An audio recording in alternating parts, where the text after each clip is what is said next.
Olá, amigos, sejam bem-vindos a mais um vídeo do meu canal. Eu sou o Lucas Knaip e vamos falar da IndyCar Series, né? Porque a gente teve aí a penúltima corrida da temporada. O que se desenhava como o inferno astral de Alex Palou acabou sendo uma contenção de danos, né? O líder do campeonato acabou tendo problemas antes mesmo da corrida começar, não conseguiu largar. E ainda teve que ver o Will Power liderando algumas voltas. Quando liderava a prova, o Will Power iria para Nashville como líder do campeonato. Uma prova que é circuito oval. Então, assim, a gente sabe que não é o forte do Alex Palou, mas o que acontece, né? O Will Power não tem uma boa corrida, né? Erros de estratégia, mas aquele erro dele, né? A rodada que ele dá, que ele salva de maneira muito bonita, mas ele não era para ter rodado ali, né? Na relargada, acaba colocando ele uma volta atrás e ele não consegue recuperar e acaba na 10ª posição, né? Esse é um resultado que machuca muito, né? Porque o Will Power era a oportunidade dele de reduzir muito essa vantagem e no final ali eu acho que a equipe arriscou demais quando parou ele naquela segunda, no segundo stint lá que teve a amarela. Eles deixaram, por exemplo, o Ross, o McLaughlin continuaram na pista e pararam ele. Ele parecia ter o ritmo para conseguir a vitória, né? Ele até passa o McLaughlin no primeiro stint, mas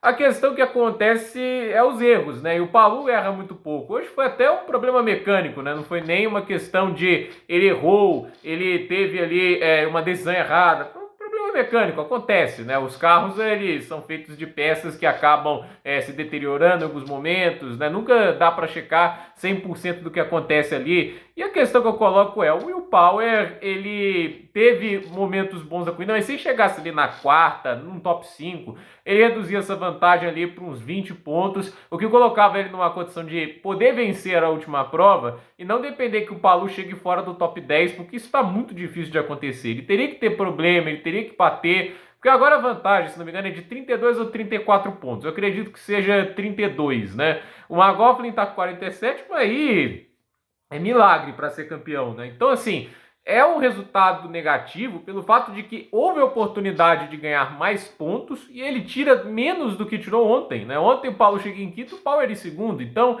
é um resultado que acaba sendo um gosto amargo por causa disso, né? E assim, corrida maluca em Milwaukee, muitos acidentes, né? Teve o Palou quebrando, depois o acidente com o Newgarden na primeira volta. O Newgarden também ou ganha ou bate esse ano, né? Tá complicado. Ele ganhou as 500 milhas, para ele tá ótimo, né? Tipo, as 500 milhas de Indianápolis, essa vitória. Mas assim, é um resultado, ao meu ver, que para o Palou é melhor do que ele poderia imaginar depois do que acontece nas voltas iniciais, né? E o McLaughlin vence, aproveitou-se ali da situação, né, dos erros de estratégia que todo mundo teve e conseguiu essa vitória. E o Dixon chegando em segundo. Essa prova é muito Scott Dixon, né?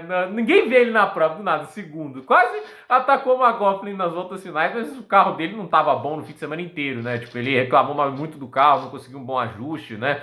E assim, é uma corrida que o McLaughlin ganha para manter o campeonato vivo e são os que sobram no campeonato. Alex Palou em primeiro, o Power 33, 32 ou 33 pontos atrás e o McLaughlin 47. Então assim, é um campeonato que o Will Power vai ter que ganhar a próxima prova e torcer para o Palou chegar acho que de 12º para trás, né? Ele pode chegar até em 10º, desde que o Will Power consiga os bônus, por exemplo, de pole, liderou uma volta, mais voltas lideradas, porque mais voltas lideradas 2 pontos extras, uma volta liderada 1 ponto a mais, e a gente também tem o ponto da pole, acho que é 1 ponto também. Então assim, sempre tem essas bonificações na Indy que no final das contas podem acabar mudando a dinâmica do campeonato. E assim, Nashville, para quem não sabe, é um oval que ele não é do tamanho do Texas, mas ele é maior do que esse que a gente teve até agora, tirando Indianápolis, né? Gateway, Iowa, Milwaukee, são ovais muito mais curtos. Então, eu acredito que vai ter especificação de oval. Pode ser que eu esteja enganado, porque não é um oval tão grande, né? Porque assim, até onde eu me lembrava, a especificação de oval era para ovais de 1,5 milha, né? Abaixo disso, como é o caso de Nashville, fica complicado colocar esse tipo de carro, né? Porque são carros assim que andam muito rápido de reta e eles não têm tanta questão nas curvas, né? Tipo, não é um carro feito para andar em ovais curtos, né? Por isso você vê que nos ovais curtos o carro é igualzinho de misto, né? Tem, obviamente, um aerofólio menor para conseguir andar um pouquinho mais rápido nas retas, mais peso para o lado esquerdo do carro para fazer o carro naturalmente pender para o lado esquerdo, e assim, até para aumentar a velocidade que ele faz as curvas, porque se você coloca o peso de um lado do carro, você faz o esforço para manter ele em linha reta e na hora de virar, o carro já está pendendo naturalmente para lá e consegue andar. Então, assim, a gente sabe que Nashville é um território, por ser um oval diferente do que o Palu já experienciou, pode ser mais complicado para ele, né? E o Power, ele tem experiência de sobras, que já deve ter andado em algum oval parecido, mas ele coloca uma pressão muito grande para a última corrida. E eu fico pensando, né, com o McLaughlin vivo na disputa, ele não tem que trabalhar para o Will Power até que ponto, né? Porque a gente ficou teorizando hoje, né? O McLaughlin era o líder, o Will Power o segundo. Será que o McLaughlin vai trabalhar para o Power ser o vencedor, né? Tipo da corrida? Não trabalhou. O Will Power teve que passar ali na marra naquele primeiro stint. Então, a Penske não fez jogo de equipe, ela não trabalhou para o Will Power nessa corrida, então fica aquela dúvida, né? O Neil Garden vai ter que trabalhar para eles, né? Se tiver que ceder a vitória, ele vai ter que ceder, né? Eu imagino que ele faça isso, né? Ou não, né? Vamos ver quanto que o Neil Garden está disposto a trabalhar pela equipe ou não.